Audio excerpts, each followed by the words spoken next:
bless you that rain may come.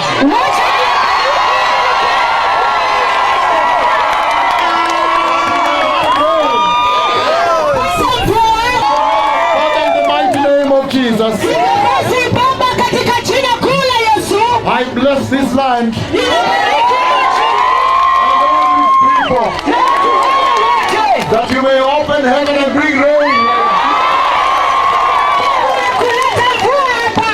In the mighty name of Jesus. Amen. It's raining in Kilgoris. It is raining. I see the rain. It's raining. The God of the mightiest prophets has done it again. How powerful, how mighty. The rain that the two mega mightiest, most dreadful prophets of the Lord Yahweh decreed. It is already raining here in Transmara.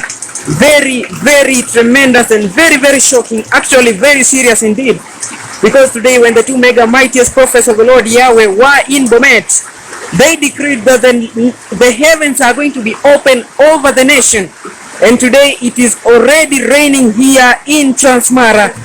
Very, very big. Right here in Kilgoris, we celebrate the Lord very much. Imekuwa kubwa sana hapa kwa sababu inanyesha sasa. Mvua ya Bwana. You can see now we have the water. The water is now trickling. Very serious. The words of the Lord Jehovah Yahweh. Very, very tremendous and very grateful indeed.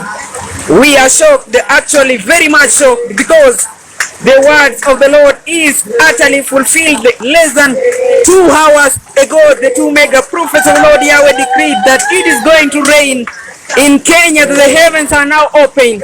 After a very, very big drought here, it has been very long here drought, but now, finally, the rain of the Lord Yahweh, the heavens are actually open already. Very, very tremendous and very big indeed. The rain has come.